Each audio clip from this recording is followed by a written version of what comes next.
আজকে আমরা ভগ্নাংশকে কিভাবে ছোট থেকে বড় হিসেবে সাজানো যায় বা বড় থেকে ছোট হিসেবে সাজানো যায় তা নিয়ে বিস্তারিত আলোচনা করব। তার আগে প্রথমে দুটো ভগ্নাংশ দেওয়া থাকলে কোনটি ছোট কোনটি বড় তা কিভাবে আমরা প্র্যাকটিক্যালি দেখে বলে দিতে পারি তা নিয়ে আমরা একটু আলোচনা করে নিই। তারপরে আমরা অঙ্কের মাধ্যমে কিভাবে খুব সহজে নির্ভুলভাবে এবং সঠিকভাবে ছোট থেকে বড় হিসেবে সাজাতে পারবো বা বড় থেকে ছোট হিসেবে সাজাতে পারবো তা নিয়ে আলোচনা করব। ধরা যাক দুটো ভগ্নাংশ আমি নিয়ে নিলাম যে 3/7 এবং 5/7, ঠিক আছে। তো এই দুটো ভগ্নাংশের কথা যদি আমরা বলি যে কোনটি বড় বা কোনটি ছোট, বা ধরা যাক আরও একটা সংখ্যা বা আরও একটা ভগ্নাংশ আমরা যদি নিয়ে নিই, সেটা হচ্ছে 6/7, ঠিক আছে। তো এই তিনটি ভগ্নাংশকে যদি আমাদের ছোট থেকে বড় হিসেবে সাজাতে বলে তাহলে কিন্তু অঙ্ক করার কোনো প্রয়োজন হবে না, আমরা দেখেই এক লাইনেই বলে দিতে পারবো যে কোনটি ছোট, তারপরে কোনটি, তারপরে কোনটি, এভাবে সাজাতে পারবো। তো এর জন্য আমরা যে জিনিসটা লক্ষ্য করব যে এই যে এদের যে হর, ঠিক আছে, এই যে ভগ্নাংশগুলো দেওয়া আছে এই ভগ্নাংশগুলোর প্রত্যেকটার হর আমরা লক্ষ্য করব। প্রথম কাজ কিন্তু আমাদের এই ভগ্নাংশগুলোকে ছোট থেকে বড় হিসেবে সাজানোর জন্য হরগুলোকে ভালো করে লক্ষ্য করা। আমরা এখানে দেখতে পাচ্ছি যে যে ভগ্নাংশগুলো দেওয়া রয়েছে সেই ভগ্নাংশগুলোর হরগুলো কিন্তু সবই সমান আছে, অর্থাৎ এখানেও 7, এখানেও 7, এখানেও 7, ঠিক আছে। তো লবগুলো আলাদা আছে, সেটা একটা আলাদা বিষয়, কিন্তু হরগুলো দেখতে পাচ্ছি সবই সমান। তো হরগুলো যখন সমান থাকবে তখন কিন্তু আমরা খুব সহজেই যে কোনটি ছোট কোনটি বড় কোনটি তারপরে বড় এভাবে আমরা আলোচনা করতে পারি অঙ্ক না করে। তো এর জন্য আমরা প্রথমেই যে বিষয়টি দেখে নেব যে হরগুলো সমান যেহেতু রয়েছে, এরপরে আমরা লবে দেখব লবে সবথেকে ছোট সংখ্যা কোনটি না, লবে সবথেকে ছোট সংখ্যা হচ্ছে 3, তার মানে এই সংখ্যাটি হবে সবথেকে ছোট, ঠিক আছে। তো তারপরের সংখ্যাটি কোনটা আছে, 5 আছে, তারপরে 6 আছে। তার মানে যদি আমরা ছোট থেকে বড় হিসেবে সাজাতে পারি বা সাজাতে যাই তাহলে কিন্তু প্রথমে 3/7 এই সংখ্যাটি সবথেকে ছোট হবে, কারণ এর লবে সবথেকে ছোট আছে। তারপরে যে সংখ্যাটি আছে সেটা হচ্ছে 5/7 এবং তারপরে যেটি হবে 6/7, ঠিক আছে।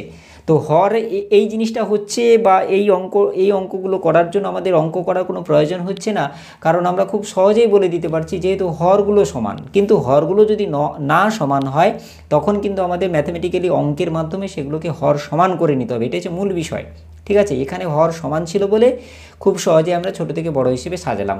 বা যদি আমরা এই ভগ্নাংশগুলোকে বড় থেকে ছোট হিসেবে সাজাতে বলতো তখন কিন্তু আমরা উল্টোভাবে সাজাতাম। কিভাবে সাজাতাম না, প্রথমে সবথেকে বড় যে ভগ্নাংশটি হবে সেটি হচ্ছে 6/7, তারপরে আমরা 5/7 লিখব এবং তারপরে আমরা 3/7 লিখব, ঠিক আছে। এইভাবে অর্থাৎ ছোট থেকে বড় হিসেবে সাজাতে গেলে এটা হবে, আর যদি বড় থেকে ছোট হিসেবে সাজাই তাহলে এইভাবে হবে, ঠিক আছে। তো এখানে কিন্তু অঙ্ক করা প্রয়োজন হচ্ছে না। কেন প্রয়োজন হচ্ছে না, কারণ হরগুলো সমান আছে। হরগুলো যদি সমান থাকে তাহলে এইভাবে খুব সহজেই কিন্তু আমাদের অঙ্ক না করেই আমরা ছোট থেকে বড় হিসেবে সাজাতে পারবো। এবারে একটা বিষয় বলি যে দুটো ভগ্নাংশ দেওয়া আছে, ঠিক আছে, যখন হরগুলো সমান নয় তখন আমরা কি করে বিষয়টা বলতে পারি যে এই বিষয়টি কোনটি ছোট বা কোনটি বড়। কিছু কিছু ক্ষেত্রে বলা যাচ্ছে, যেমন আমি যদি বলি যে 1/3 এবং 1/7, ঠিক আছে, এদের হরগুলো কিন্তু সমান নেই, এদের হরগুলো সমান নয়, আলাদা, কিন্তু লবগুলো সমান আছে, ঠিক আছে, লবগুলো সমান আছে, এটা একটা বিষয়। লবগুলো এখানে 1 আছে, কোনো জায়গায় যদি 1 না হয়ে অন্য কিছু থাকতে পারে তাহলে কিন্তু আমরা খুব সহজে বলে দিতে পারি যে কোনটা ছোট কোনটা বড়, ঠিক আছে। তো লবগুলো যদি সমান হয়ে থাকে, আমি এখানে 1 ধরে নিয়েছি, কোনো জায়গায় 2 বা 3 অন্য কিছু থাকতে পারে, তো তখন আমরা দেখব যে এই বিষয়টি কি না 1/3। আমরা এখানে যদি দেখি যে 1/3, 1/3 মানে কি, 1/3 মানে হচ্ছে যে এক সংখ্যাটাকে আমরা 3 ভাগে ভাগ করছি, তাই তো। তো আমরা যদি ভাগের হিসেবে ভাবি তাহলে 1/3 মানে কিন্তু 1কে 3 দিয়ে ভাগ করা হচ্ছে, বা আমরা যদি এটা ভাবি যে একটা আপেলকে 3 ভাগে ভাগ করা হচ্ছে, ঠিক আছে, এটা হচ্ছে একটা আপেলকে আমরা 3 ভাগে ভাগ করছি। আর এখানে কি করা হচ্ছে, একটা আপেলকে 7 ভাগে ভাগ করা হচ্ছে। তাহলে যে আপেলটাকে 7 ভাগে ভাগ করা হচ্ছে সেই আপেলটা নিশ্চয়ই ছোট হবে, মানে তার একটা ভাগ। 1/7 মানে কি, 1/7 মানে হচ্ছে একটা আপেলকে 7 ভাগে ভাগ করার পর একটা ভাগ যেটা হবে সেটাই হচ্ছে 1/7, ঠিক আছে। তার মানে এইটা কিন্তু ছোট হবে, ঠিক আছে। তো এটা সব থেকে ছোটো হয়ে গেল, তাহলে 1/7। তারপরে কোনটা হবে, 1/3 হবে, কারণ একটা আপেলকে আমি 3 ভাগে ভাগ করছি। একটা আপেলকে যদি 3 ভাগে ভাগ করি তাহলে যে টুকরোটি পাওয়া যাবে সেই টুকরোটি নিশ্চয়ই বড় হবে, কারণ এখানে একটা আপেলকে 7 ভাগে ভাগ করে যে টুকরোটা পাওয়া যাবে সেই টুকরোটা নিশ্চয়ই ছোট হবে। তো এই বিষয়টা আছে। এখানে যদি আমাদের এখানে 2/3 হতো আর এখানে যদি 7 হতো তাহলে কিন্তু একই ব্যাপার। আশ্চর্য যে দুটো আপেলকে 3 ভাগে ভাগ করা হচ্ছে সেখানে যে টুকরোটা পাওয়া যাবে, আর এখানে দুটো আপেলকে 7 ভাগে ভাগ করানো হচ্ছে সেক্ষেত্রে যে টুকরোটি পাওয়া যাবে। তো আমরা সহজেই কিন্তু ডিসাইড করতে নির্ধারণ করতে পারবো যে 2-এর 7 অংশটি ছোট হবে এবং 1-এর 7টা এবং 2-এর 3টি বড় হবে। ঠিক আছে, তো এই বিষয়গুলো থাকছে যে আমরা সহজেই কিন্তু এভাবে বলে দিতে পারি। কিন্তু যদি কোনো ভগ্নাংশ দেওয়া থাকে যেগুলোকে আমাদের কিন্তু এইরকম বিষয় আমরা একেবারে চটজলদি ডিসাইড করতে পারবো না। ধরা যাক আমি যদি অন্য কোনো ভগ্নাংশ দিয়ে থাকি, যেমন 3-এর 5 দিয়ে দিলাম, আর একটা দিয়ে দিলাম এখানে 6-এর 7। ঠিক আছে, তো এই রকম যদি ভগ্নাংশ হয়ে থাকে যে ছোট থেকে বড় হিসেবে সাজাতে হবে বা কোনটি ছোট কোনটি বড় হবে, তখন কিন্তু আমরা বলতে পারছি না। এখানে 3টেকে 5 ভাগে ভাগ করেছি আর 6টাকে 7 ভাগে ভাগ করছি। তো এই বিষয়গুলো যদি থাকে তাহলে কিন্তু আমরা একেবারেই এক চান্সে বলে দিতে পারি না যে কোনটা ছোট কোনটা বড় হবে। সেক্ষেত্রে কিন্তু আমাদের অঙ্ক বা ম্যাথমেটিক্যাল যে পদ্ধতি রয়েছে সেই পদ্ধতি আমাদের ফলো করতে হবে, এবং এই পদ্ধতিটি হচ্ছে যে হর সমান করার পদ্ধতি। ঠিক আছে, যে হরগুলো যেহেতু আলাদা আছে, আমাদের মূল টার্গেট হবে হরগুলোকে সমান করা। তো হরগুলোকে সমান করে কিন্তু আমরা খুব সহজেই এগুলোকে ছোট থেকে বড় হিসেবে সাজাতে পারবো। তো এই যে দুটো ভগ্নাংশ, এই দুটো ভগ্নাংশের ক্ষেত্রে যদি আমি ভাবি তাহলে কি করতে হবে, হর সমান করার জন্য আমাকে প্রথমে 5 এবং 7, ঠিক আছে, এই যে 5 এবং 7 এদের লসাগু নির্ণয় করতে হবে। কি করব আমরা, 5 এবং 7 এদের লসাগু নির্ণয় করব।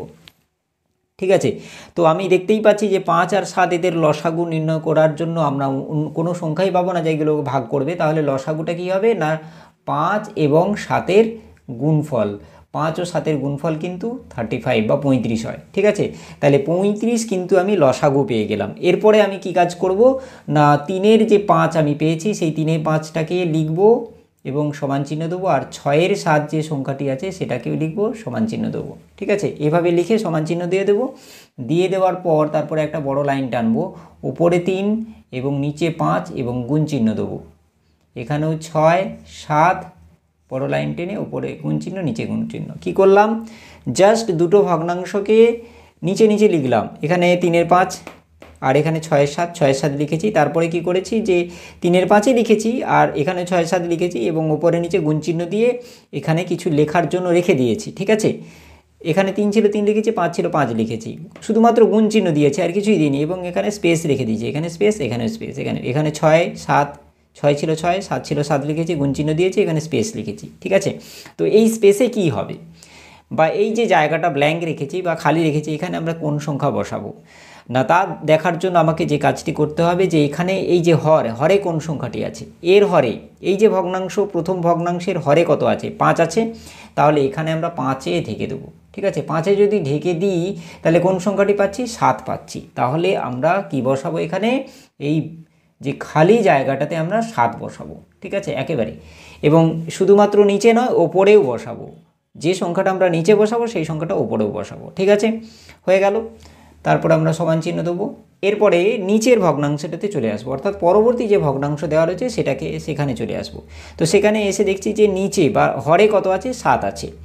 7 যখন রয়েছে আমরা এখানে 7-এ ঢেকে দেবো। 7-এ যদি ঢেকে দিই আমরা দেখতে পাচ্ছি এখানে কি সংখ্যা দেখতে পাচ্ছি না, 5 দেখতে পাচ্ছি।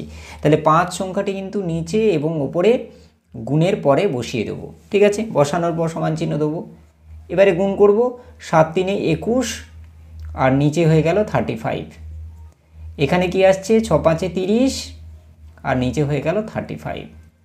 ঠিক আছে, তো এই যে বিষয়টা চলে এলো, ঠিক আছে, এই যে বিষয়টা এলো 3-এর 5 আর 6-এর 7, 3-এর 5-এর সমতুল্য ভগ্নাংশ কিন্তু 21-এর 35 আর 6-এর 7-এর সমতুল্য ভগ্নাংশ হচ্ছে 30-এর 35।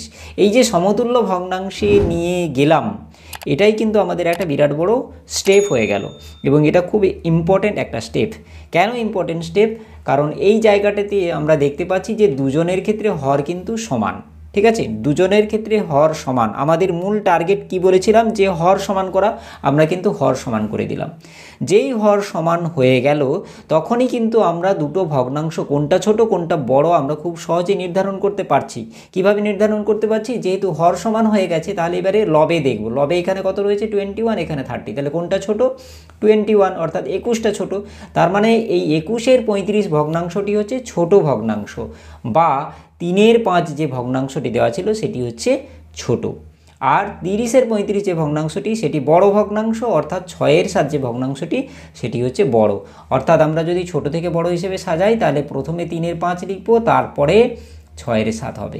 এভাবেই আমরা কিন্তু সাজাতে পারবো, ছোট থেকে বড় হিসেবে সাজাতে পারবো। ঠিক আছে, তো মূল যে বিষয়টা হচ্ছে আমাদের হর সমান করা, এবং হর সমান করা টার্গেট বা হর সমান করার যে পদ্ধতি, সেই পদ্ধতি হচ্ছে যে দুজনের হরকে নিয়ে লসাগু করে সেটাকে সরল করা। ঠিক আছে, এটা আমি দেখালাম ছোট থেকে বড় হিসেবে কিভাবে করা যাচ্ছে। আরও একটি উদাহরণ নিয়ে দেখাই যে আরও অনেকগুলো ভগ্নাংশ যদি দেওয়া থাকে সেক্ষেত্রে আমরা কিভাবে বড় থেকে ছোট হিসেবে সাজাতে পারবো। ঠিক আছে, তাহলে বিষয়টা আমাদের কাছে খুব সহজ হবে। আর এই ধরনের অঙ্কগুলো দেওয়া থাকলে আমরা খুব সহজেই এই লসাগু নির্ণয় করে ছোট থেকে বড় হিসেবে সাজাতে পারবো। ধরা যাক একটা সংখ্যা দিয়ে দিলাম 3/1/2। ঠিক আছে, 3/1/2 দিলাম একটা ভগ্নাংশ। আরেকটি ভগ্নাংশ দিলাম 7/5/9। আরেকটা ভগ্নাংশ দিয়ে দিলাম 7/1/5। ঠিক আছে, তো এই যদি 3টি ভগ্নাংশ দিয়ে থাকি, এগুলোকে যদি আমাদের ছোট থেকে বড় হিসেবে সাজাতে বলে তাহলে আমরা কিভাবে ছোট থেকে বড় হিসেবে সাজাবো না। প্রথম কাজটি যেটা হবে সেটা হচ্ছে এই যে ভগ্নাংশগুলোকে অবশ্যই আমরা যে কাজটি করব সেটা হচ্ছে যে এগুলোকে মিশ্র ভগ্নাংশ থেকে অপ্রকৃত ভগ্নাংশে পরিণত করব, কারণ আমরা কখনোই মিশ্র ভগ্নাংশ নিয়ে কোনো কাজ করতে পারি না। সে কারণে আমাদের প্রথম যে কাজটি হবে এই ভগ্নাংশগুলোকে অপ্রকৃত ভগ্নাংশে পরিণত করে নেওয়া। ঠিক আছে, তো তার জন্য আমরা প্রথমে যে কাজটি করব যে এই যে ভগ্নাংশগুলো দেওয়া রয়েছে এখানে নিচে নিচে লিখব, অর্থাৎ 3/1/2 যে ভগ্নাংশ সেটা এখানে লিখলাম। তারপরে আমরা এই পাশে লিখে দিলাম 3 দুগুণে 6 আর 1-এ 7/2 হয়ে গেল। ঠিক আছে, 7/2 হয়ে গেল। তারপরে আমরা দ্বিতীয় যে ভগ্নাংশ অর্থাৎ 7/5/9 এটা আমরা লিখলাম 7/5/9। এটাকে 9×7=63 আর 5-এ 68, 68/9 হয়ে গেল। ঠিক আছে, আর 7/1/5, 7/1/5 এই ভগ্নাংশটিকে আমরা যদি লিখি তাহলে 7×5=35, একে 36, 36/5। ঠিক আছে, অর্থাৎ সব ভগ্নাংশগুলো কিন্তু একেবারে আমাদের অপ্রকৃত ভগ্নাংশে পরিণত হয়ে গেল। তারপরে আমরা এইভাবে করে লিখে দেবো, উপরে 7, নিচে 2, গুণচিহ্ন গুণচিহ্ন, এখানে 68 আর 9, তারপরে গুণচিহ্ন গুণচিহ্ন, এখানে 36, 5 এবং গুণচিহ্ন গুণচিহ্ন। ঠিক আছে, তো এরপরেই আমরা যে বিষয়টি কাজ করব সেটা হচ্ছে যে এই যে হরগুলো পেয়েছি সেই হরগুলোকে নিয়ে আমরা লসাগু করব। যে ভগ্নাংশগুলো পেয়েছিলাম তাদের হর হচ্ছে কত, এখানে 2 আছে, এখানে 9 আছে, এখানে 5 আছে। ঠিক আছে, তাহলে 2, 9, 5, 2, 9 এবং 5 এই যে 3টি সংখ্যা পেলাম এদের আমরা লসাগু নির্ণয় করব। এবং আমরা দেখতে পাচ্ছি যে এই 3টি সংখ্যা কিন্তু কোনো সংখ্যা দিয়েই ভাগ করা যাচ্ছে না। তাহলে লসাগু কি হবে না 2 × 9 × 5, অর্থাৎ আমরা যদি দেখি তাহলে এটা হয়ে যাচ্ছে 90 হচ্ছে লসাগু। ঠিক আছে, 90 লসাগু হয়ে যাচ্ছে। 90 যেহেতু লসাগু হচ্ছে তাহলে আমরা কি করব যে সবগুলোর ভগ্নাংশ যেগুলো দেওয়া হয়েছে সব ভগ্নাংশগুলোর হর কিন্তু 90 করতে হবে। তো কিভাবে আমরা করতে পারি না, খুব সহজেই করতে পারি। তো আমরা প্রথম ভগ্নাংশে আসবো। প্রথম ভগ্নাংশে কত আছে যে 7/2 বা 3/1/2। তো 3/1/2 এর হর কত আছে না, হর আছে 2। ঠিক আছে, যেই হর আমরা 2 পেয়েছি সেই 2 কি করব এখানে আমরা ঢেকে দেবো। তাহলে 2 যদি আমরা ঢেকে দিই তাহলে কি দেখতে পাচ্ছি 9 আর 5, 9 আর 5 গুণ হিসেবে আছে। 9 আর 5-এ কত হয়, 9×5=45, 45, তাহলে এখানে গুণ হবে। এখানে যখন লিখলাম তাহলে ওপরেও আমরা কিন্তু 45 লিখে দেবো। ঠিক আছে, এটা কাজ হয়ে গেল। এরপরে আমরা দ্বিতীয় ভগ্নাংশে চলে আসব। দ্বিতীয় ভগ্নাংশে এসে দেখব এর হরে কত আছে না, এর হরে আমরা দেখতে পাচ্ছি 9 আছে। ঠিক আছে, তো এখানে আমরা 9-এ ঢেকে দেবো। 9-এ যদি ঢেকে দিই তাহলে দেখতে পাচ্ছি 2 আর 5 আছে। তাহলে 2 আর 5 মিলে কত হয়ে যাচ্ছে, 10 হয়ে যাচ্ছে। তাহলে এখানে আমরা কত বসাবো, 10 বসাবো, এবং এখানেও আমরা 10 বসাবো। কেমন? আচ্ছা, এরপরে আমরা তৃতীয় ভগ্নাংশে আসবো। তৃতীয় ভগ্নাংশে এসে দেখছি নিচে কত আছে, 5 আছে। তাহলে এখানে আমরা 5-এ ঢেকে দেবো। 5-এ যদি ঢেকে দিই তাহলে এখানে দেখতে পাচ্ছি 9 দুগুণে 18। তাহলে 18 কিন্তু এখানে বসবে নিচে এবং সেই সঙ্গে সঙ্গে ওপরেও 18 বসবে। ঠিক আছে, বসিয়ে দেওয়ার পরে এখানে আমরা সমান চিহ্ন দিয়ে দেবো, এখানে আমরা সমান চিহ্ন দিয়ে দেবো। বেশ, মূল কাজটি কিন্তু আমাদের হয়ে গেল। কেন মূল কাজটি হয়ে গেল? কারণ আমরা এই যে স্টেপটা করলাম এর ফলে কিন্তু আমাদের প্রত্যেকের লসাগু যে 90 পেয়েছি সেই 90 কিন্তু হরে চলে আসবে, অর্থাৎ প্রত্যেকের হরে আমরা 90 পেয়ে যাব। তো কিভাবে পাচ্ছি দেখা যাক। এখানে দেখো 2 আর 45 মানে এটা 90 হয়ে গেল, এখানেও কিন্তু 90 হয়ে গেছে, এর কারণ 9 আর 10-এ, আর এখানে হচ্ছে 18 5-এ 90 হয়ে গেল। ঠিক আছে, আচ্ছা লবে কতগুলো পাচ্ছি না, লবে যে সংখ্যাগুলো পাচ্ছি সেগুলো আমরা যদি গুণ করে নিই তাহলে আমরা খুব সহজেই পেয়ে যাচ্ছি। দেখা যাচ্ছে কত না 45, তার সঙ্গে 7 মাল্টিপ্লাই করলে 7 5-এ 35-এর 5 হাতে 3, 7 5-এ 35-এর 5 হাতে 3, 7 4-এ 28, আর 28 আর যদি 3 যোগ করা যায় তাহলে 31 হয়ে যাচ্ছে, তার মানে 315 পেলাম। আচ্ছা নিচে এখানে কত আসবে 68, আর যে 10 মানে 68-কে 10 দিয়ে গুণ করলে অবশ্যই 68, তারপরে একটা জাস্ট শূন্য বসে যাবে।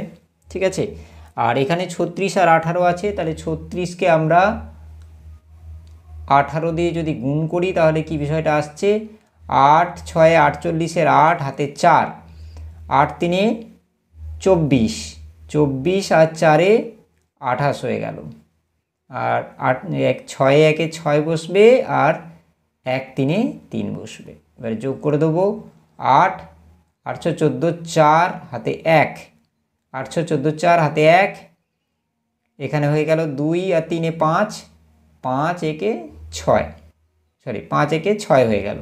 কেমন? তার মানে এটা হয়ে গেল 8, 814 4 হাতে 1, 5 1 6, তাহলে মানে কত পেয়ে গেলাম আমরা 648 হয়ে গেল। ঠিক আছে, তো এই যে ভগ্নাংশ আমরা পেলাম, এই ভগ্নাংশগুলোর প্রত্যেকটার ক্ষেত্রে কিন্তু হর প্রত্যেকের সমান 90 করে এসছে, এবং লবগুলো আলাদা আলাদা আছে, এবং এই লবগুলো যে আলাদা আলাদা আছে এগুলো থেকে আমরা খুব সহজেই কিন্তু বলে দিতে পারছি যে সবথেকে বড় ভগ্নাংশ কোনটি। কারণ আমরা বলেছি যে এই ভগ্নাংশগুলোকে আমরা বড় থেকে ছোট সাজাবো। বড় ভগ্নাংশ কোনটি না, যার লব সবথেকে বড়। লব কোনটাতে সবথেকে বড় আছে? লব দেখতে পাচ্ছি এখানে 680, এটা সবথেকে বড় আছে, তাহলে এটা 1 নম্বর আমরা বসাবো, এখানে 1 লিখে দিতে পারি। আচ্ছা, তারপরে বড় সংখ্যাটি এটা হচ্ছে 648, এটা 2 নম্বর, এবং এটা হয়ে গেল 3 নম্বর। ঠিক আছে, এটা হয়ে গেল। তাহলে কিন্তু আমরা খুব সহজেই ছোট থেকে বড় হিসেবে নির্ধারণ করে নিতে পারলাম। এবং লাস্টে আমরা যে বিষয়টা লিখব সেটা হচ্ছে কি লিখব না, ছোট থেকে বড় হিসেবে নয়, সরি, বড় থেকে ছোট হিসেবে সাজিয়ে পাই, বড় থেকে ছোট সাজিয়ে পাই।